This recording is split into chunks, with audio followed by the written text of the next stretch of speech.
शेष जी कहते हैं, मुने, इस प्रकार भगवान श्री राम ऋषियों के मुख से कुछ काल तक धर्म की व्याख्या सुनते रहे। इतने में वसंत का समय उपस्थित हुआ, जबकि महापुरुषों के यज्ञ आदि शुभ कर्मों का प्रारंभ होता है।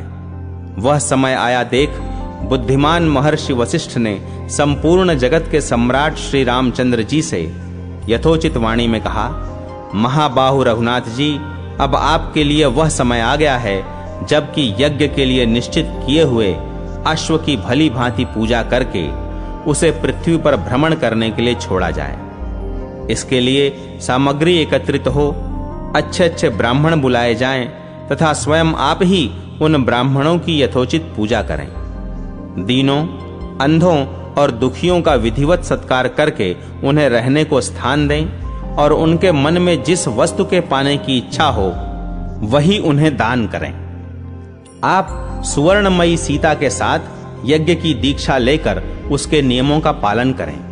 पृथ्वी पर सोवें, ब्रह्मचारी रहें तथा धन संबंधी भोगों का परित्याग करें। आपके कटि भाग में मेखला सुशोभित हो। आप हरिण का सींग, मृग चर्म तथा दंड धारण करें तथा सब प्रकार के सामान और द्रव्य एकत्रित करके यज्ञ का आरंभ करें। महर्षि वशिष्ठ के ये उत्तम और यथार्थ वचन सुनकर परम बुद्धिमान श्री रामचंद्र जी ने लक्ष्मण से अभिप्राय युक्त बात कही। श्री राम बोले, लक्ष्मण, मेरी बात सुनो और सुनकर तुरंत उसका पालन करो। जाओ, प्रयत्न करके अश्वमेध यज्ञ के लिए उपयोगी अश्व ले आओ। शेष जी कहते हैं, श्री रामचंद्र जी के वचन सुनकर शत्रु विजयी लक्ष्मण ने सेनापति से कहा, वीर, मैं तुम्हें एक अत्यंत प्रिय वचन सुना रहा हूं, सुनो। श्री रघुनाथ जी की आज्ञा के अनुसार शीघ्र ही हाथी, घोड़े, रथ तथा पैदल से युक्त चतुरंगिणी सेना तैयार करो, जो काल की सेना का भी विनाश करने में समर्थ हो। महात्मा लक्ष्मण का यह कथन सुनकर कालजित नाम वाले सेनापति ने सेना को सुसज्जित किया। उस समय लक्ष्मण के आदेशानुसार सजकर आए हुए अश्वमेध यज्ञ के अश्व की बड़ी शोभा हुई। एक श्रेष्ठ पुरुष ने उसकी बागडोर पकड़ रखी थी। 10 ध्रुवक चिन्ह विशेष उसकी शोभा बढ़ा रहे थे। अपने छोटे छोटे रोए के कारण भी वह बड़ा सुंदर जान पड़ता था। उसके गले में घुंघरू पहनाए गए थे जो एक दूसरे से मिले नहीं थे। विस्तृत कंठ कोश में मणि सुशोभित थी। मुख की कांति भी बड़ी विशद थी और उसके दोनों कान छोटे छोटे तथा काले थे। घास के ग्रास से उसका मुंह बड़ा सुहावना जान पड़ता था और चमकीले रत्नों से उसको सजाया गया था। इस प्रकार सज धज कर मोतियों की मालाओं से सुशोभित हो वह अश्व बाहर निकला। उसके ऊपर श्वेत छत्र तना हुआ था। दोनों ओर से 2 सफेद चंवर उसकी शोभा बढ़ा रहे थे। सारांश यह कि उस अश्व का सारा शरीर ही नाना प्रकार के शोभा साधनों से संपन्न था। जिस प्रकार देवता लोग सेवा के योग्य श्री हरि की सब ओर से सेवा करते हैं, उसी प्रकार बहुत से सैनिक उस घोड़े के आगे पीछे और बीच में रहकर उसकी रक्षा कर रहे थे। तदनंतर सेनापति कालजीत ने अपनी विशाल सेना को कूच करने की आज्ञा दी। आज्ञा पाकर जन समुदाय से भरी हुई वह विशाल वाहिनी छत्रों से सूर्य को ओट में करके अपनी छावनी से निकली। उस सेना के सभी श्रेष्ठ वीर श्री रघुनाथ जी के यज्ञ के लिए सुसज्जित हो गरजते तथा युद्ध के लिए उत्साह प्रकट करते हुए बड़े हर्ष में भरकर चले। सभी सैनिक हाथों में धनुष, पाश और खड्ग धारण किए सैनिक शिक्षा के अनुसार स्फुट गति से चलते हुए बड़ी तेजी के साथ महाराज श्री राम के पास उपस्थित हुए। वह घोड़ा भी आकाश में उछलता तथा पृथ्वी को अपनी टाप से खोदता हुआ धीरे धीरे यज्ञ चिन्ह से युक्त मंडप के पास पहुंचा। घोड़े को आया देख श्री रामचंद्र जी ने महर्षि वशिष्ठ को समयोचित कार्य कराने के लिए प्रेरित किया। महर्षि वशिष्ठ ने श्री रामचंद्र जी को स्वर्णमयी पत्नी के साथ बुलाकर अनुष्ठान आरंभ कराया। उस यज्ञ में वेद शास्त्रों का विवेचन करने वाले बुद्धिमान महर्षि वशिष्ठ, जो श्री रघुनाथ जी के वंश के आदि गुरु थे, आचार्य हुए। तपोनिधि अगस्त्य जी ने ब्रह्मा का कृता वेक्षण रूप कार्य संभाला। वाल्मीकि मुनि अर्धवयु बनाए गए और कण्व द्वारपाल। उस यज्ञ मंडप के 8 द्वार थे जो तोरण आदि से सुसज्जित होने के कारण बहुत सुंदर दिखाई देते थे। वात्स्यायन जी, उनमें से प्रत्येक द्वार पर 2-2 मंत्रवेत्ता ब्राह्मण बिठाए गए थे।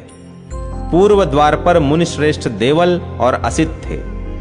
दक्षिण द्वार पर तपस्या के भंडार महात्मा कश्यप और अत्रि विराजमान थे। पश्चिम द्वार पर श्रेष्ठ महर्षि जातुकर्ण्य और जाजली की उपस्थिति थी तथा उत्तर द्वार पर द्वित और एकत नाम के 2 तपस्वी मुनि विराज रहे थे। ब्राह्मण इस प्रकार द्वार की विधि पूर्ण करके महर्षि वशिष्ठ ने उस यज्ञ संबंधी श्रेष्ठ अश्व का विधिवत पूजन आरंभ किया। फिर सुंदर वस्त्र और आभूषणों से सुशोभित सुवासिनी स्त्रियों ने वहां आकर हल्दी, अक्षत और चंदन आदि के द्वारा उस पूजित अश्व का पुनः पूजन किया तथा अगुरु का धूप देकर उसकी आरती उतारी।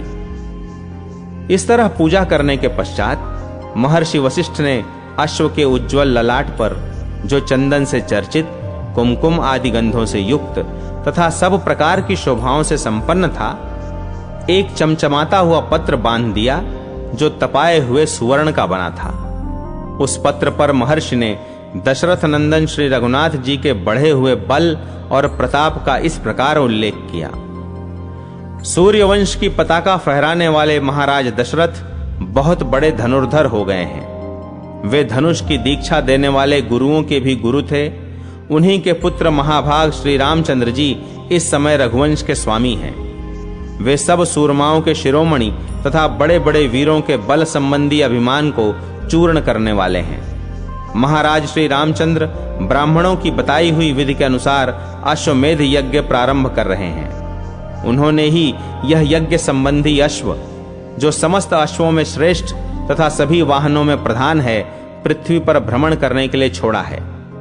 श्री राम के ही भाई शत्रुघ्न, जिन्होंने लवणासुर का विनाश किया है, इस अश्व के रक्षक हैं। उनके साथ हाथी, घोड़े और पैदलों की विशाल सेना भी है। जिन राजाओं को अपने बल के घमंड में आकर ऐसा अभिमान होता हो कि हम लोग ही सबसे बढ़कर शूर, धनुर्धर तथा प्रचंड बलवान हैं, वे ही रत्न की मालाओं से विभूषित इस यज्ञ संबंधी अश्व को पकड़ने का साहस करें। वीर शत्रुघ्न उनके हाथ से इस अश्व को हठात छुड़ा लेंगे। इस प्रकार श्री रामचंद्र जी की भुजाओं के पराक्रम से शोभा पाने वाले उनके प्रखर प्रताप का परिचय देते हुए महामुनि वशिष्ठ जी ने और भी अनेकों बातें लिखी। इसके बाद अश्व को, जो शोभा का भंडार तथा वायु के समान बल और वेग से युक्त था, छोड़ दिया। उसकी भूलोक तथा पाताल में समान रूप से तीव्र गति थी। तदनंतर शस्त्रधारियों में श्रेष्ठ श्री रामचंद्र जी ने शत्रुघ्न को आज्ञा दी, सुमित्रा नंदन, यह अश्व अपनी इच्छा के अनुसार विचरने वाला है। तुम इसकी रक्षा के लिए पीछे पीछे जाओ। जो योद्धा संग्राम में तुम्हारा सामना करने के लिए आवे, उन्हीं को तुम अपने पराक्रम से रोकना। इस विशाल भूमंडल में विचरते हुए अश्व की तुम अपने वीरोचित गुणों से रक्षा करना। जो सोए हों, गिर गए हों, जिनके वस्त्र खुल गए हों और जो अत्यंत भयभीत होकर चरणों में पड़े हों, उनको न मारना। साथ ही जो अपने पराक्रम की झूठी प्रशंसा नहीं करते, उन पुण्यात्माओं पर भी हाथ न उठाना। शत्रुघ्न, यदि तुम रथ पर रहो और तुम्हारे विपक्षी रथहीन हो जाएं, तो उन्हें न मारना। यदि पुण्य चाहो तो जो शरणागत होकर कहें कि हम आप ही के हैं, उनका भी तुम्हें वध नहीं करना चाहिए। जो योद्धा उन्मत्त, मतवाले, सोए हुए, भागे हुए, भय से आतुर हुए तथा मैं आपका ही हूं ऐसा कहने वाले मनुष्य को मारता है, वह नीच गति को प्राप्त होता है। कभी पराये धन और पराई स्त्री की ओर चित्त न ले जाना। नीचों का संग न करना। सभी अच्छे गुणों को अपनाए रहना। बड़े बूढ़ों के ऊपर पहले प्रहार न करना। पूजनीय पुरुषों की पूजा का उल्लंघन न हो, इसके लिए सचेष्ट रहना तथा कभी दया भाव का परित्याग न करना। गौ, ब्राह्मण तथा धर्मपरायण वैष्णव को नमस्कार करना। उन्हें मस्तक झुकाकर मनुष्य जहां कहीं जाता है वहीं उसे सफलता प्राप्त होती है। महाबाहो, भगवान श्री विष्णु सबके ईश्वर, साक्षी तथा सर्वत्र व्यापक स्वरूप धारण करने वाले हैं। जो उनके भक्त हैं वे भी उन्हीं के रूप में सर्वत्र विचरते हैं। जो लोग संपूर्ण भूतों के हृदय में स्थित रहने वाले महाविष्णु का स्मरण करते हैं उन्हें साक्षात महाविष्णु के समान ही समझना चाहिए। जिनके लिए कोई अपना या पराया नहीं है तथा जो अपने साथ शत्रुता रखने वाले को भी मित्र ही मानते हैं, वे वैष्णव एक ही क्षण में पापी को पवित्र कर देते हैं। जिन्हें भागवत प्रिय है तथा जो ब्राह्मणों से प्रेम करते हैं, वे वैकुंठ लोक से इस संसार को पवित्र करने के लिए यहां आए हैं। जिनके मुख में भगवान का नाम, हृदय में सनातन श्री विष्णु का ध्यान तथा उदर में उन्हीं का प्रसाद है, वे यदि जाति के चांडाल हों तो भी वैष्णव ही हैं।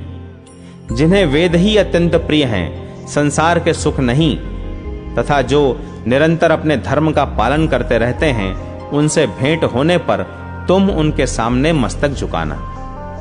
जिनकी दृष्टि में शिव और विष्णु में तथा ब्रह्मा और शिव में भी कोई भेद नहीं है, उनके चरणों की पवित्र धूलि मैं अपने शीश चढ़ाता हूं। वह समस्त पापों का विनाश करने वाली है। गौरी, गंगा तथा महालक्ष्मी, इन तीनों में जो भेद नहीं समझते, उन सभी मनुष्यों को स्वर्ग लोक से भूमि पर आए हुए देवता समझना चाहिए। जो अपनी शक्ति के अनुसार भगवान की प्रसन्नता के लिए शरणागतों की रक्षा तथा बड़े बड़े दान किया करता है, उसे वैष्णवों में सर्वश्रेष्ठ समझो। जिनका नाम महान पापों की राशि को तत्काल भस्म कर देता है, उन भगवान के युगल चरणों में जिसकी भक्ति है, वही वैष्णव है। जिनकी इंद्रियां वश में हैं और मन भगवान के चिंतन में लगा रहता है, उनको नमस्कार करके मनुष्य अपने जन्म से लेकर मृत्यु तक के संपूर्ण जीवन को पवित्र बना लेता है।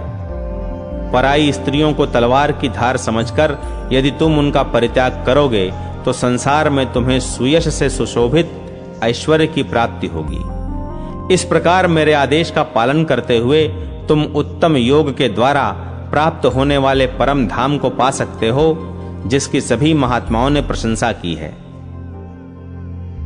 शेष जी कहते हैं, मुने, शत्रुघ्न को इस प्रकार आदेश देकर भगवान श्री राम ने अन्य योद्धाओं की ओर देखते हुए पुनः मधुर वाणी में कहा, वीरो, मेरे भाई शत्रुघ्न घोड़े की रक्षा के लिए जा रहे हैं। तुम लोगों में से कौन वीर इनके आदेश का पालन करते हुए पीछे की ओर से इनकी रक्षा करने के लिए जाएगा?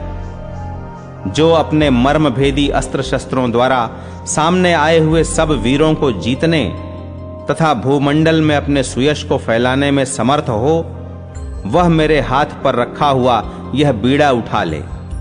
श्री रघुनाथ जी के ऐसा कहने पर भरत कुमार पुष्कल ने आगे बढ़कर उनके कर कमल से वह बीड़ा उठा लिया और कहा, स्वामिन, मैं जाता हूं। मैं ही कवच आदि के द्वारा सब ओर से सुरक्षित हो तलवार आदि शस्त्र तथा धनुष बाण धारण करके अपने चाचा शत्रुघ्न के पृष्ठभाग की रक्षा करूंगा। इस समय आपका प्रताप ही समूची पृथ्वी पर विजय प्राप्त करेगा। ये सब लोग तो केवल निमित्त मात्र हैं। यदि देवता, असुर और मनुष्यों सहित सारी त्रिलोकी युद्ध के लिए उपस्थित हो जाए तो उसे भी मैं आपकी कृपा से रोकने में समर्थ हो सकता हूं। ये सब बातें कहने की आवश्यकता नहीं है। मेरा पराक्रम देखकर प्रभु को स्वयं ही सब कुछ ज्ञात हो जाएगा। ऐसा कहते हुए भरत कुमार की बातें सुनकर भगवान श्री राम ने उनकी प्रशंसा की तथा साधु साधु कहकर उनके कथन का अनुमोदन किया। इसके बाद वानर वीरों में प्रधान हनुमान जी आदि सब लोगों से कहा, महावीर हनुमान, मेरी बात ध्यान देकर सुनो। मैंने तुम्हारे ही प्रसाद से यह अकंटक राज्य पाया है। हम लोगों ने मनुष्य होकर भी जो समुद्र को पार किया तथा सीता के साथ जो मेरा मिलाप हुआ, यह सब कुछ मैं तुम्हारे ही बल का प्रभाव समझता हूं। मेरी आज्ञा से तुम भी सेना के रक्षक होकर जाओ। मेरे भाई शत्रुघ्न की मेरी ही भांति तुम्हें रक्षा करनी चाहिए। महामते, जहां-जहां भाई शत्रुघ्न की बुद्धि विचलित हो, वहां-वहां तुम इन्हें समझा बुझाकर कर्तव्य का ज्ञान कराना। परम बुद्धिमान श्री रामचंद्र जी का यह श्रेष्ठ वचन सुनकर हनुमान जी ने उनकी आज्ञा शिरोधार्य की और जाने के लिए तैयार होकर प्रणाम किया।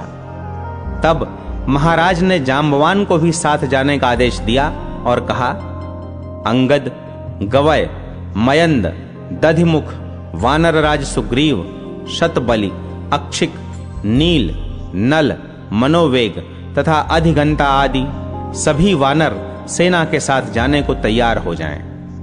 सब लोग रथों तथा सुवर्णमय आभूषणों से विभूषित अच्छे-अच्छे घोड़ों पर सवार हो बख्तर और टोप से सज धज कर शीघ्र यहां से यात्रा करें।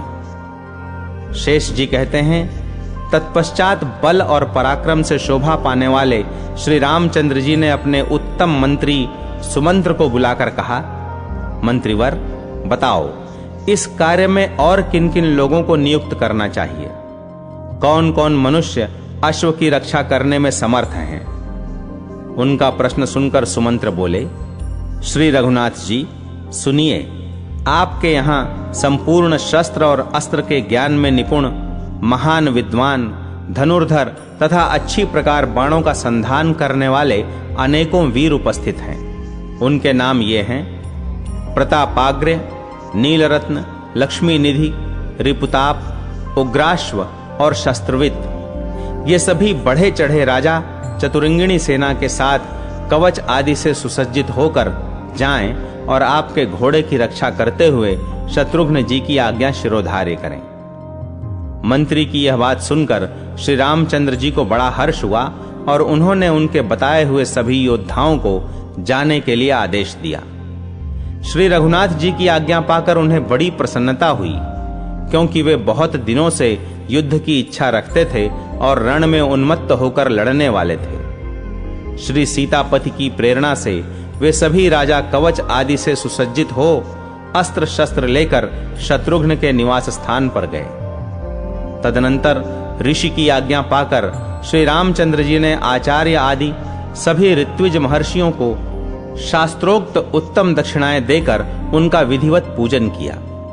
उस समय श्री रघुनाथ जी के यज्ञ में सब ओर यही बात सुनाई देती थी, देते जाओ, खूब धन लुटाओ, किसी से नहीं मत करो, साथ ही समस्त भोग सामग्रियों से युक्त अन्न का दान करो। इस प्रकार वह यज्ञ चल रहा था। उसमें दक्षिणा पाए हुए श्रेष्ठ ब्राह्मणों की भरमार थी। वहां सभी तरह के शुभ कर्मों का अनुष्ठान हो रहा था। इधर श्री रामचंद्र जी के छोटे भाई शत्रुघ्न अपनी माता के पास जा उन्हें प्रणाम करके बोले, कल्याणमयी मां, मैं घोड़े की रक्षा के लिए जा रहा हूं, मुझे आज्ञा दो। तुम्हारी कृपा से शत्रुओं को जीतकर विजय की शोभा से संपन्न हो अन्य महाराजाओं तथा घोड़े को साथ लेकर लौट आऊंगा। माता बोली, बेटा जाओ महावीर, तुम्हारा मार्ग मंगलमय हो। सुमते, तुम अपने समस्त शत्रुओं को जीतकर फिर यहां लौट आओ। तुम्हारा भतीजा पुष्कल धर्मज्ञों में श्रेष्ठ है, उसकी रक्षा करना। बेटा, तुम पुष्कल के साथ सकुशल लौटकर आओगे तभी मुझे अधिक प्रसन्नता होगी। अपनी माता की ऐसी बात सुनकर शत्रुघ्न ने उत्तर दिया, मां, मैं अपने शरीर की भांति पुष्कल की रक्षा करूंगा तथा जैसा मेरा नाम है उसके अनुसार शत्रुओं का नाश करके प्रसन्नता पूर्वक लौटूंगा। तुम्हारे इन युगल चरणों का स्मरण करके मैं कल्याण का ही भागी होऊंगा। ऐसा कहकर वीर शत्रुघ्न वहां से चल दिए तथा यज्ञ मंडप से छोड़ा हुआ वह यज्ञ का अश्व अस्त्र शस्त्रों की विद्या में प्रवीण संपूर्ण योद्धाओं द्वारा चारों ओर से घिरकर सबसे पहले पूर्व दिशा की ओर गया। उसका वेग वायु के समान था। जब वे चलने को उद्यत हुए तो उनकी दाहिनी बांह फड़क उठी और उन्हें कल्याण तथा विजय की सूचना देने लगी। उधर पुष्कल अपने सुंदर एवं समृद्धिशाली महल में गए और वहां अपनी पतिव्रता पत्नी से मिले, जो स्वामी के दर्शन के लिए उत्कंठित थी और उन्हें देखकर हर्ष में भर गई थी। उससे मिलकर पुष्कल ने कहा, भद्रे, मैं चाचा शत्रुघ्न का पृष्ठ पोषक होकर रथ पर सवार हो यज्ञ के घोड़े की रक्षा के लिए जा रहा हूं। इस कार्य के लिए मुझे श्री रघुनाथ जी की आज्ञा मिल चुकी है। तुम यहां रहकर मेरी समस्त माताओं का सत्कार करना तथा चरण दबाना आदि सभी प्रकार की सेवाएं करना। उनके प्रत्येक कार्य में उनकी आज्ञा का पालन करने में आदर एवं उत्साह के साथ प्रवृत्त होना। यहां लोपामुद्रा आदि जितनी पतिव्रता देवियां आई हुई हैं, वे सभी अपने तपोबल से सुशोभित एवं कल्याणमयी हैं। तुम्हारे द्वारा उनमें से किसी का अपमान न हो जाए, इसके लिए सदा सावधान रहना। शेष जी कहते हैं, पुष्कल जब इस प्रकार उपदेश दे चुके तो उनकी पतिव्रता पत्नी कांतिमती ने पति की ओर प्रेम पूर्ण दृष्टि से देखा तथा अत्यंत विश्वस्त होकर मंद मंद मुस्कुराती हुई वह गदगद वाणी में बोली, नाथ, संग्राम में आपकी सर्वत्र विजय हो। आपको चाचा शत्रुघ्न जी की आज्ञा का सर्वथा पालन करना चाहिए तथा जिस प्रकार भी घोड़े की रक्षा हो उसके लिए सचेत रहना चाहिए। स्वामिन, आप शत्रुओं पर विजय प्राप्त करके अपने श्रेष्ठ कुल की शोभा बढ़ाइए। महाबाहो, जाइए, इस यात्रा में आपका कल्याण हो। यह है आपका धनुष, जो उत्तम गुण सुदृढ़ प्रत्यंचा से सुशोभित है। इसे शीघ्र ही हाथ में लीजिए। इसकी टंकार सुनकर आपके शत्रुओं का दल भय से व्याकुल हो उठेगा। वीर, ये आपके दोनों तरकश हैं, इन्हें बांध लीजिए, जिससे युद्ध में आपको सुख मिले। इसमें वैरियों को टुकड़े टुकड़े कर डालने वाले अनेक बाण भरे हैं। प्राणनाथ, कामदेव के समान सुंदर अपने शरीर पर यह सुदृढ़ कवच धारण कीजिए, जो विद्युत की प्रभा के समान अपने महान प्रकाश से अंधकार को दूर किए देता है। प्रियतम, अपने मस्तक पर यह शिरस्त्राण भी पहन लीजिए, जो मन को लुभाने वाला है। साथ ही मणियों और रत्नों से विभूषित ये 2 उज्जवल कुंडल हैं, इन्हें कानों में धारण कीजिए। पुष्कल ने कहा, प्रिय, तुम जैसा कहती हो वह सब मैं करूंगा। वीर पत्नी कांतिमती, तुम्हारी इच्छा के अनुसार मेरी उत्तम कीर्ति का विस्तार होगा। ऐसा कहकर पराक्रमी वीर पुष्कल ने कांतिमती के दिए हुए कवच, सुंदर मुकुट, धनुष और विशाल तरकश, इन सभी वस्तुओं को ले लिया।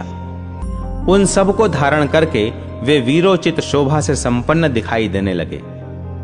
उस समय संपूर्ण अस्त्र शस्त्रों के ज्ञान में प्रवीण उत्तम योद्धा पुष्कल की शोभा बहुत बढ़ गई। पतिव्रता कांतिमती ने अस्त्र शस्त्रों से शोभायमान अपने पति को वीरमाला से विभूषित किया तथा कुमकुम, अगुरु, कस्तूरी और चंदन आदि से उनकी पूजा करके अनेकों फूलों के हार पहनाए, जो घुटने तक लटक कर पुष्कल की कांति बढ़ा रहे थे। पूजन के पश्चात उस सती ने बारंबार पति की आरती उतारी। उसके बाद पुष्कल बोले, भामिनी, अब मैं तुम्हारे सामने ही यात्रा करता हूं। पत्नी से ऐसा कहकर वे सुंदर रथ पर आरूढ़ हुए और अपने पिता भरत तथा स्नेह विह्वला माता मांडवी का दर्शन करने के लिए गए। वहां जाकर उन्होंने बड़ी प्रसन्नता के साथ पिता और माता के चरणों में मस्तक झुकाया। फिर पिता और माता की आज्ञा लेकर वे पुलकित शरीर से शत्रुघ्न की सेना में गए, जो बड़े बड़े वीरों से सुशोभित थी। तदनंतर शत्रुघ्न श्री रघुनाथ जी के महायज्ञ संबंधी घोड़े को आगे करके अनेकों रथियों, पैदल चलने वाले शूरवीरों, अच्छे अच्छे घोड़ों और सवारों से घिरकर बड़ी प्रसन्नता के साथ आगे बढ़े। वे घोड़े के साथ साथ पांचाल, कुरु, उत्तर कुरु और दशार्ण आदि देशों में, जो संपत्ति में बहुत बढ़े चढ़े थे, भ्रमण करते रहे। शत्रुघ्न जी सब प्रकार की शोभा से संपन्न थे। उन्हें उन सभी देशों में श्री रामचंद्र जी के संपूर्ण सुयश की कथा सुनाई पड़ती थी। लोग कहते थे, श्री रघुनाथ जी ने रावण नामक असुर को मारकर अपने भक्तजनों की रक्षा की है। अब पुनः अश्वमेध आदि पवित्र कार्यों का अनुष्ठान आरंभ करके भगवान श्री राम त्रिभुवन में अपने सुयश का विस्तार करते हुए संपूर्ण लोकों की भय से रक्षा करेंगे।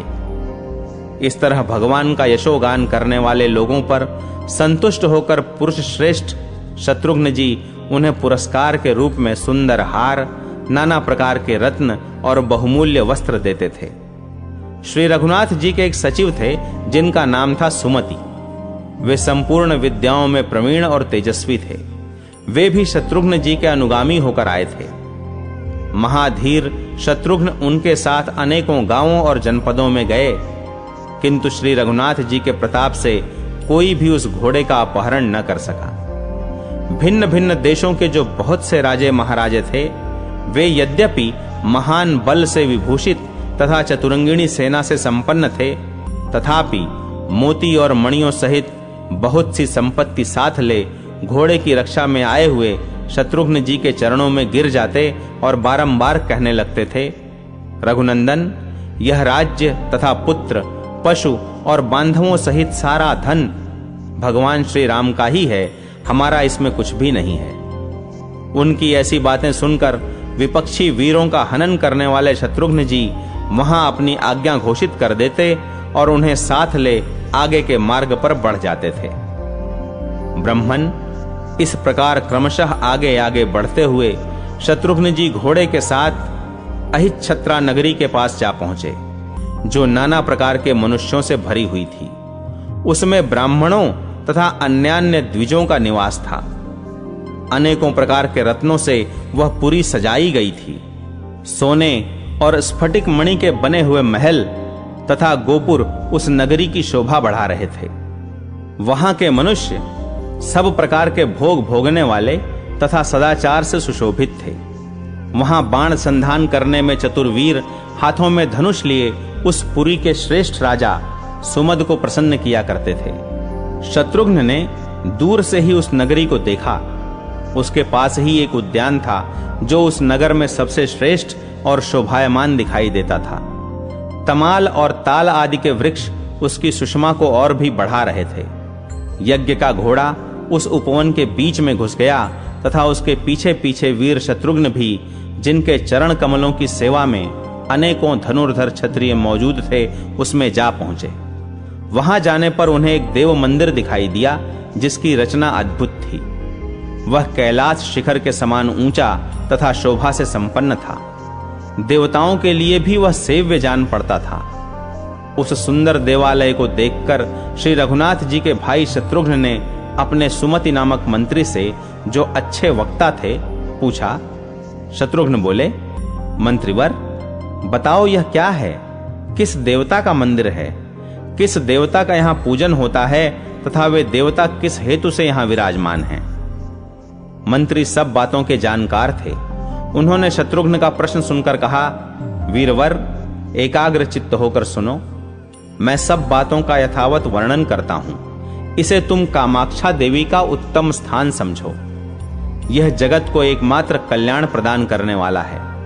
पूर्व काल में अहिच्छत्रा नगरी के स्वामी राजा सुमद की प्रार्थना से भगवती कामाक्षा यहाँ विराजमान हुई, जो भक्तों का दुख दूर करती हुई उनकी समस्त कामनाओं को पूर्ण करती हैं।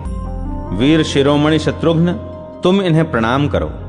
मंत्री के वचन सुनकर शत्रुओं को ताप देने वाले नरश्रेष्ठ शत्रुघ्न ने भगवती कामाक्षा को प्रणाम किया और उनके प्रकट होने के संबंध की सब बातें पूछीं। मंत्रीवर, अहिच्छत्रा के स्वामी राजा सुमद कौन हैं? उन्होंने कौन सी तपस्या की है जिसके प्रभाव से यह संपूर्ण लोकों की जननी कामाक्षा देवी संतुष्ट होकर यहां विराज रही हैं? सुमति ने कहा, हेमकूट नाम से प्रसिद्ध एक पवित्र पर्वत है जो संपूर्ण देवताओं से सुशोभित रहा करता है। वहां ऋषि मुनियों से सेवित विमल नाम का एक तीर्थ है। वहीं राजा सुमद ने तपस्या की थी। उनके राज्य की सीमा पर रहने वाले संपूर्ण सामंत नरेशों ने, जो वास्तव में शत्रु थे, एक साथ मिलकर उनके राज्य पर चढ़ाई की। उस युद्ध में उनके पिता, माता तथा प्रजा वर्ग के लोग भी शत्रुओं के हाथ से मारे गए। तब सर्वथा असहाय होकर राजा सुमद तपस्या के लिए उपयोगी विमल तीर्थ में गए और वहां 3 वर्ष तक एक पैर से खड़े हो मन ही मन जगदम्बा का ध्यान करते रहे। उस समय उनकी आंखें नासिका के अग्रभाग पर जमी रहती थीं। इसके बाद 3 वर्षों तक उन्होंने सूखे पत्ते चबाकर अत्यंत उग्र तपस्या की, जिसका अनुष्ठान दूसरे के लिए अत्यंत कठिन था। तत्पश्चात पुनः 3 वर्षों तक उन्होंने और भी कठोर नियम धारण किए। जाड़े के दिनों में वे पानी में डूबे रहते, गर्मी में पंचाग्नि का सेवन करते तथा वर्षा काल में बादलों की ओर मुंह किए मैदान में खड़े रहते थे।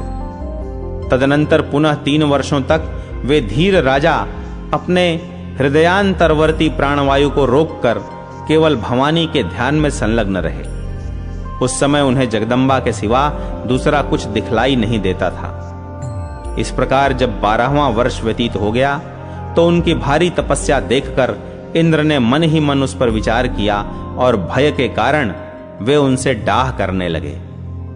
उन्होंने अप्सराओं के साथ कामदेव को, जो ब्रह्मा और इंद्र को भी परास्त करने के लिए उद्यत रहता था, परिवार सहित बुलाकर इस प्रकार आज्ञा दी। सखे कामदेव, तुम सबका मन मोहने वाले हो। जाओ, मेरा एक प्रिय कार्य करो। जैसे भी हो सके राजा सुमद की तपस्या में विघ्न डालो। कामदेव ने कहा, देवराज, मुझ सेवक के रहते हुए आप चिंता न कीजिए। आर्य, मैं अभी सुमद के पास जाता हूं, आप देवताओं की रक्षा कीजिए। ऐसा कहकर कामदेव अपने सखा वसंत तथा अप्सराओं के समूह को साथ लेकर हेमकूट पर्वत पर गया। वसंत ने जाते ही वहां के सारे वृक्षों को फल और फूलों से सुशोभित कर दिया। उनकी डालियों पर कोयल कूकने तथा भ्रमर गुंजार करने लगे। दक्षिण दिशा की ओर से ठंडी ठंडी हवा चलने लगी, जिसमें कृतमाला नदी के तीर पर खिले हुए लवंग कुसुमों की सुगंध आ रही थी। इस प्रकार जब समूचे वन में वसंत की शोभा छा गई तो अप्सराओं में श्रेष्ठ रंभा अपनी सखियों से घिरकर सुमद के पास गई। रंभा का स्वर किन्नरों के समान मनोहर था।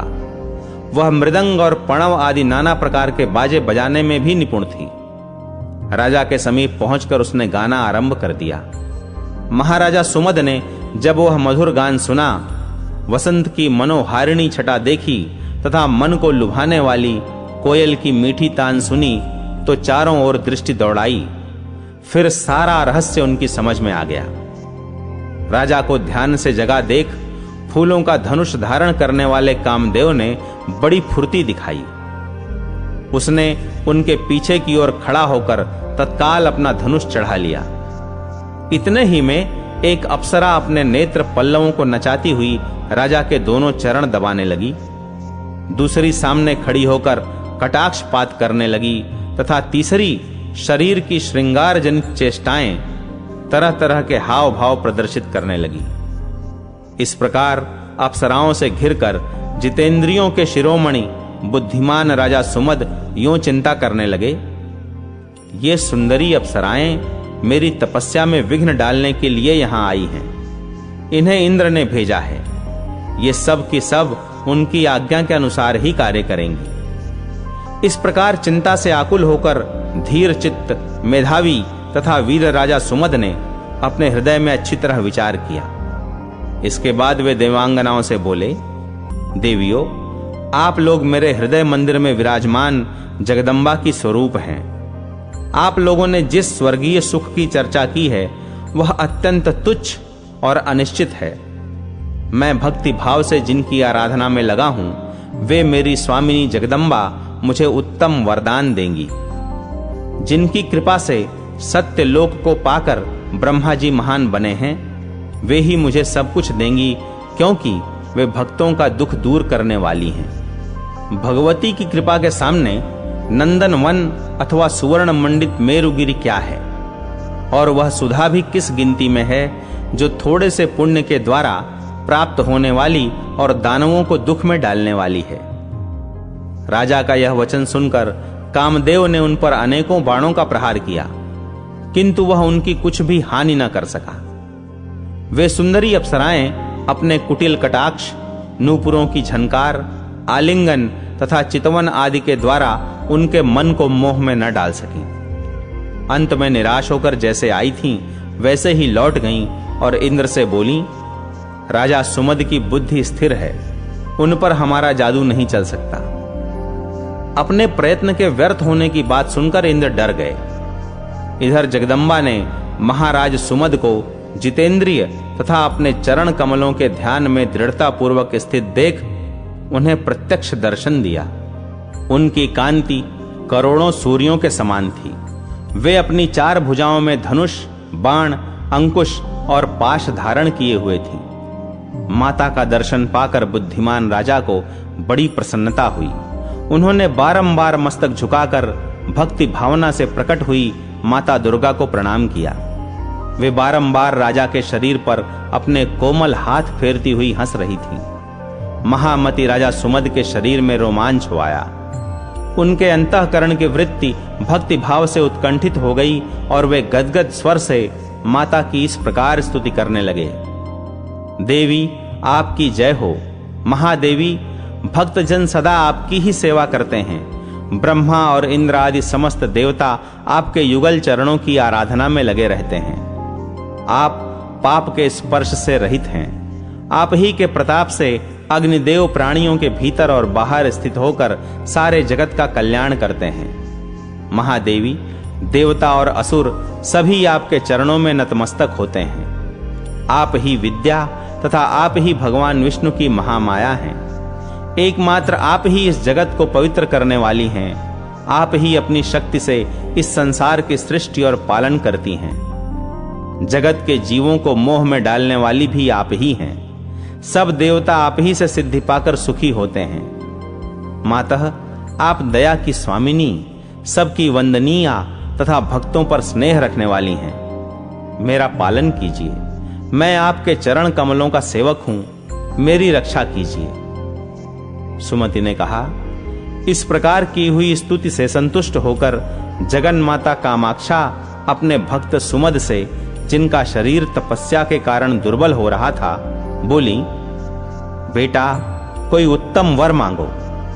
माता का यह वचन सुनकर राजा सुमद को बड़ा हर्ष हुआ और उन्होंने अपना खोया हुआ अकंटक राज्य, जगन माता भवानी के चरणों में अविचल भक्ति तथा अंत में संसार सागर से पार उतारने वाली मुक्ति का वरदान मांगा। कामाक्षा ने कहा, सुमद, तुम सर्वत्र अकंटक राज्य प्राप्त करो और शत्रुओं के द्वारा तुम्हारी कभी पराजय न हो।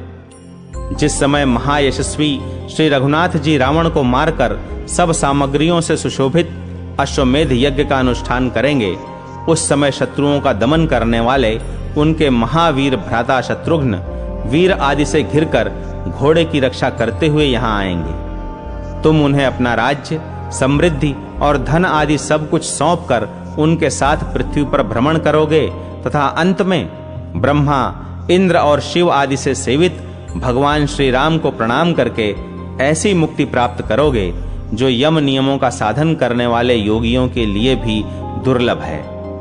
ऐसा कहकर देवता और असुरों से अभिवंदित कामाक्षा देवी वहां से अंतर्धान हो गईं तथा सुमद भी अपने शत्रुओं को मारकर अहिच्छत्रा नगरी के राजा हुए।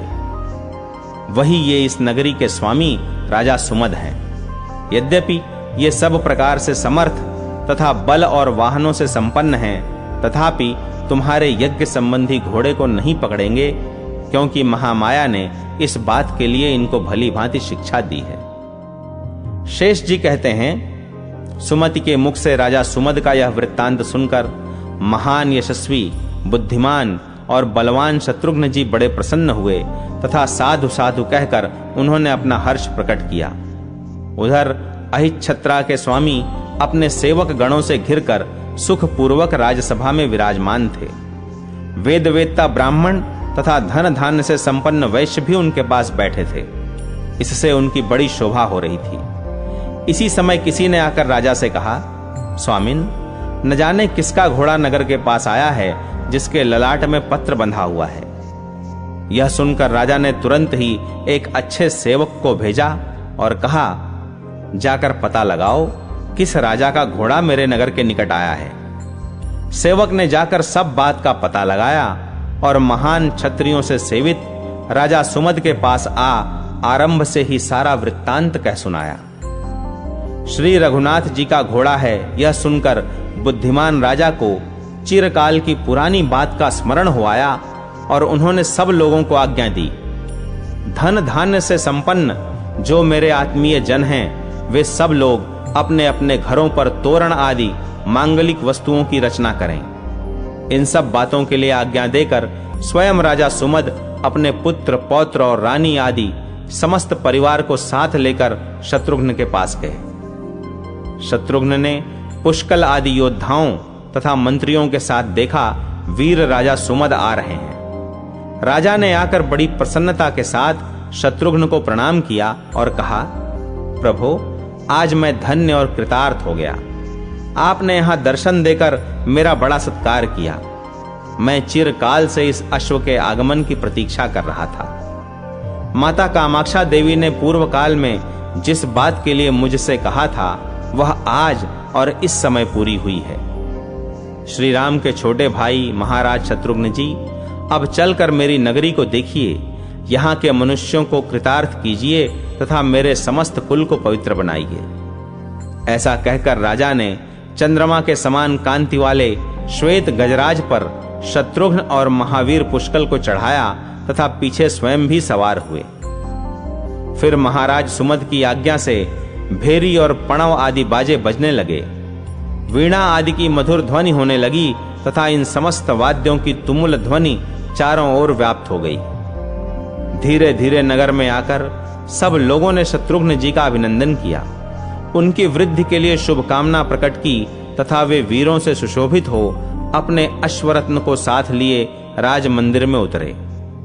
उस समय सारा राजभवन तोरण आदि से सजाया गया था तथा स्वयं राजा सुमद शत्रुघ्न जी को आगे करके चल रहे थे। महल में पहुंचकर उन्होंने प्रसन्नता पूर्वक अर्घ्य आदि के द्वारा शत्रुघ्न जी का पूजन किया और अपना सब कुछ भगवान श्री राम की सेवा में शेष जी कहते हैं, तदनंतर नर श्रेष्ठ राजा सुमद ने श्री रघुनाथ जी की उत्तम कथा सुनने के लिए उत्सुक होकर स्वागत सत्कार से संतुष्ट हुए शत्रुघ्न जी से वार्तालाप आरंभ किया। सुमद बोले, महामते, संपूर्ण लोकों के शिरोमणि, भक्तों की रक्षा के लिए अवतार ग्रहण करने वाले तथा मुझ पर निरंतर अनुग्रह रखने वाले भगवान श्री राम अयोध्या में सुख पूर्वक तो विराज रहे हैं ना। ये सब लोग धन्य हैं जो सदा आनंद मग्न होकर अपने नेत्र पुटों के द्वारा श्री रघुनाथ जी के मुखारविंद का मकरंद पान करते रहे हैं। नरश्रेष्ठ, अब मेरी कुल परंपरा तथा राज्य भूमि आदि सब वस्तुएं पूर्ण सफल हो गईं। दया से द्रवित होने वाली माता कामाक्षा देवी ने पूर्व काल में मुझ पर बड़ी कृपा की थी। राजाओं में श्रेष्ठ वीर सुमद के ऐसा कहने पर शत्रुघ्न ने श्री रघुनाथ जी के गुणों को प्रकट करने वाली सब कथाएं कह सुनाई। वे 3 रात्रि तक वहां ठहरे रहे। इसके बाद उन्होंने राजा के साथ वहां से जाने का विचार किया। उनका अभिप्राय जानकर सुमद ने शीघ्र ही अपने पुत्र को राज्य पर अभिषिक्त कर दिया तथा उन महाबुद्धिमान नरेश ने शत्रुघ्न के सेवकों को बहुत से वस्त्र, रत्न और नाना प्रकार के धन दिए। तत्पश्चात शत्रुघ्न ने धनुष धारण किए हुए राजा सुमद को साथ लेकर अपने बहुज्ञ मंत्रियों, पैदल योद्धाओं, हाथियों और अच्छे घोड़े जुते हुए अनेकों रथों के साथ वहां से यात्रा आरंभ की। श्री रघुनाथ जी के प्रताप का आश्रय लेकर वे हंसते हंसते मार्ग तय करने लगे। पयोष्णी नदी के तीर पर पहुंचकर उन्होंने अपनी चाल तेज कर दी तथा शत्रुओं पर प्रहार करने वाले समस्त योद्धा भी पीछे पीछे उनका साथ देने लगे। वे तपस्वी ऋषियों के भांति भांति के आश्रम देखते तथा वहां श्री रघुनाथ जी के गुणगान सुनते हुए यात्रा कर रहे थे। उस समय उन्हें चारों ओर मुनियों की यह कल्याणमयी वाणी सुनाई पड़ती थी, यह यज्ञ का अश्व चला जा रहा है जो श्री हरि के अंशावतार श्री शत्रुघ्न जी के द्वारा सब ओर से सुरक्षित है। भगवान का अनुसरण करने वाले वानर तथा भगवत भक्त भी उसकी रक्षा कर रहे हैं। जिनकी चित्तवृत्तियां भक्ति से निरंतर प्रभावित रहती हैं, उन महर्षियों की पूर्वोक्त बातें सुनकर शत्रुघ्न जी को बड़ा संतोष हुआ। आगे जाकर उन्होंने एक विशुद्ध आश्रम देखा जो निरंतर होने वाली वेदों की ध्वनि से उसको श्रवण करने वाले मनुष्यों का सारा अमंगल नष्ट किए देता था। वहां का संपूर्ण आकाश अग्निहोत्र के समय दी जाने वाली आहुति के धूम से पवित्र हो गया था। श्रेष्ठ मुनियों के द्वारा स्थापित किए हुए अनेकों यज्ञ संबंधी यूप उस आश्रम को सुशोभित कर रहे थे। वहां सिंह भी पालन करने योग्य गौओं की रक्षा करते थे। चूहे अपने रहने के लिए बिल नहीं खोदते थे, क्योंकि वहां उन्हें बिल्लियों से भय नहीं था। सांप सदा मोरों और नेवलों के साथ खेलते रहते थे। हाथी और सिंह एक दूसरे के मित्र होकर उस आश्रम पर निवास करते थे। मृग वहां प्रेम पूर्वक चरते रहते थे। उन्हें किसी से भय नहीं था। गौओं के थन घड़ों के समान दिखाई देते थे। उनका विग्रह नंदिनी की भांति संपूर्ण कामनाओं को पूर्ण करने वाला था, और वे अपने खुरों से उठी हुई धूल के द्वारा वहां की भूमि को पवित्र करती थीं। हाथों में समिधा धारण करने वाले श्रेष्ठ मुनिवरों ने वहां की भूमि को धार्मिक क्रियाओं का अनुष्ठान करने के योग्य बना रखा था। उस आश्रम को देखकर शत्रुघ्न जी ने सब बातों को जानने वाले श्री राम मंत्री सुमति से पूछा। शत्रुघ्न जी बोले, सुमते, यह सामने किस मुनि का आश्रम शोभा पा रहा है? यहां सब जंतु आपस का वैर भाव छोड़कर एक ही साथ निवास करते हैं, तथा यह मुनियों की मंडली से भी भरा पूरा दिखाई देता है। मैं मुनि की वार्ता सुनूंगा तथा उनका वृत्तांत श्रवण करके अपने को पवित्र करूंगा। महात्मा शत्रुघ्न के ये उत्तम वचन सुनकर परम मेधावी श्री रघुनाथ जी के मंत्री सुमति ने कहा, सुमित्रा नंदन, इसे महर्षि च्यवन का आश्रम समझो। यह बड़े बड़े तपस्वियों से सुशोभित तथा वैर शून्य जंतुओं से भरा हुआ है। मुनियों की पत्नियां भी यहां निवास करती हैं। महामुनि च्यवन वे ही हैं जिन्होंने मनुपुत्र शर्याति के महान यज्ञ में इंद्र का मान भंग किया और अश्विनी कुमारों को यज्ञ का भाग दिया था। शत्रुघ्न ने पूछा, मंत्रिवर, महर्षि च्यवन ने कब अश्विनी कुमारों को देवताओं की पंक्ति में बिठाकर उन्हें यज्ञ का भाग अर्पण किया था, तथा देवराज इंद्र ने उस महान यज्ञ में क्या किया था? सुमति ने कहा, सुमित्रा नंदन, ब्रह्मा जी के वंश में महर्षि भृगु बड़े विख्यात महात्मा हुए हैं। एक दिन संध्या के समय समिधा लाने के लिए वे आश्रम से दूर चले गए थे। उसी समय दमन नाम का एक महाबली राक्षस उनके यज्ञ का नाश करने के लिए आया और उच्च स्वर से अत्यंत भयंकर वचन बोला। कहां है वह अधम मुनि और कहां है उसकी पाप रहित पत्नी? वह रोष में भरकर जब बारंबार इस प्रकार कहने लगा, तो अग्नि देवता ने अपने ऊपर राक्षस से भय उपस्थित जानकर मुनि की पत्नी को उसे दिखा दिया। वह सती साध्वी नारी गर्भवती थी। राक्षस ने उसे पकड़ लिया। बेचारी अबला कुररी की भांति विलाप करने लगी। महर्षि भृगु, रक्षा करो, पतिदेव बचाओ, प्राणनाथ तपोनिधे मेरी रक्षा करो। इस प्रकार वह आर्त भाव से पुकार रही थी। तथापि राक्षस उसे लेकर आश्रम से बाहर चला गया और दुष्टता भरी बातों से महात्मा भृगु की उस पतिव्रता पत्नी को अपमानित करने लगा। उस समय महान भय से त्रस्त होकर वह गर्भ मुनि पत्नी के पेट से गिर गया।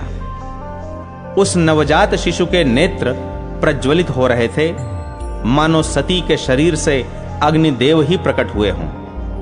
उसने राक्षस की ओर देखकर कहा, ओ दुष्ट, अब तू यहां से न जा, अभी जलकर भस्म हो जा। सती का स्पर्श करने के कारण तेरा कल्याण न होगा। बालक के इतना कहते ही वह राक्षस गिर पड़ा और तुरंत जलकर राख का ढेर हो गया। तब माता अपने बच्चे को गोद में लेकर उदास मन से आश्रम पर आई।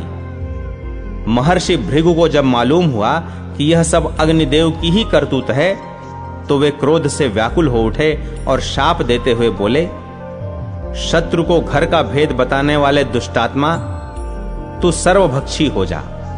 पवित्र अपवित्र सभी वस्तुओं का आहार कर। यह शाप सुनकर अग्निदेव को बड़ा दुख हुआ। उन्होंने मुनि के चरण पकड़ लिए और कहा, प्रभो, तुम दया के सागर हो, महामते मुझ पर अनुग्रह करो।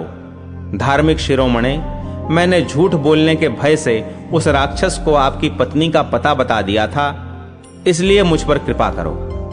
अग्नि की प्रार्थना सुनकर तपस्वी मुनि दया से द्रवित हो गए और उन पर अनुग्रह करते हुए इस प्रकार बोले, अग्नि, तुम सर्वभक्षी होकर भी पवित्र ही रहोगे। तत्पश्चात परम मंगलमय विप्रवर भृगु ने स्नान आदि से पवित्र हो हाथ में कुश लेकर गर्भ से गिरे हुए अपने पुत्र का जात कर्म आदि संस्कार किया। उस समय संपूर्ण तपस्वियों ने गर्भ से च्युत होने के कारण उस बालक का नाम च्यवन रख दिया। भृगु कुमार च्यवन शुक्ल पक्ष की प्रतिपदा के चंद्रमा की भांति धीरे धीरे बढ़ने लगे। कुछ बड़े हो जाने पर वे तपस्या करने के लिए जगत को पवित्र करने वाली नर्मदा नदी के तट पर गए। वहां पहुंचकर उन्होंने 10,000 वर्षों तक तपस्या की।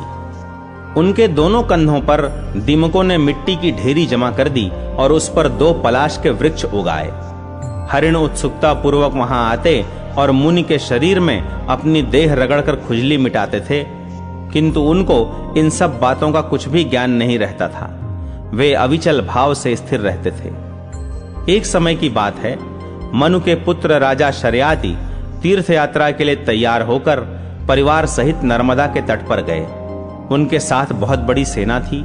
महानदी नर्मदा में स्नान करके उन्होंने देवता और पितरों का तर्पण किया तथा भगवान श्री विष्णु की प्रसन्नता के लिए ब्राह्मणों को नाना प्रकार के दान दिए। राजा के एक कन्या थी जो तपाए हुए सोने के आभूषण पहनकर बड़ी सुंदरी दिखाई देती थी। वह अपनी सखियों के साथ वन में इधर उधर विचरने लगी। वहां उसने महान वृक्षों से सुशोभित वल्मीक अर्थात मिट्टी का ढेर देखा, जिसके भीतर एक ऐसा तेज दीख पड़ा जो निमेष और उन्मेष से रहित था। उसमें खुलने मिचने की क्रिया नहीं होती थी। राजकन्या कौतूहलवश उसके पास गई और शलाकाओं से दबाकर उसे फोड़ डाला। फूटने पर उससे खून निकलने लगा। यह देखकर राजकुमारी को बड़ा खेद हुआ और वह दुख से कातर हो गई। अपराध से दबी होने के कारण उसने माता और पिता को इस दुर्घटना का हाल नहीं बताया। वह भय से आतुर होकर स्वयं ही अपने लिए शोक करने लगी। उस समय पृथ्वी कांपने लगी, आकाश से उल्कापात होने लगा, सारी दिशाएं धूमिल हो गईं तथा सूर्य के चारों ओर घेरा पड़ गया। राजा के कितने ही घोड़े नष्ट हो गए, बहुतेरे हाथी मर गए, धन और रत्न का नाश हो गया तथा उनके साथ आए हुए लोगों में परस्पर कलह होने लगा। वह उत्पात देखकर राजा डर गए। उनका मन कुछ उद्विग्न हो गया। वे सब लोगों से पूछने लगे, किसी ने मुनि का अपराध तो नहीं किया है? परंपरा से उन्हें अपनी पुत्री की करतूत मालूम हो गई और वे अत्यंत दुखी होकर सेना और सवारियों सहित मुनि के पास गए। भारी तपस्या में लगे हुए तपोनिधि च्यवन मुनि को देखकर राजा ने स्तुति के द्वारा उन्हें प्रसन्न किया और कहा, मुनिवर दया कीजिए। तब महातपस्वी मुनिश्रेष्ठ च्यवन ने संतुष्ट होकर कहा, महाराज, तुम्हें मालूम होना चाहिए कि यह सारा उत्पात तुम्हारी पुत्री का ही किया हुआ है। तुम्हारी कन्या ने मेरी आंखें फोड़ डाली हैं, इनसे बहुत खून गिरा है।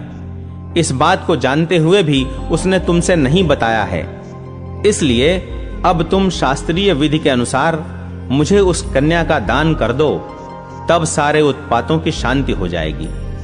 यह सुनकर राजा को बड़ा दुख हुआ और उन्होंने उत्तम कुल, नई अवस्था, सुंदर रूप, अच्छे स्वभाव तथा शुभ लक्षणों से संपन्न अपनी प्यारी पुत्री उन अंधे महर्षि को ब्याह दी।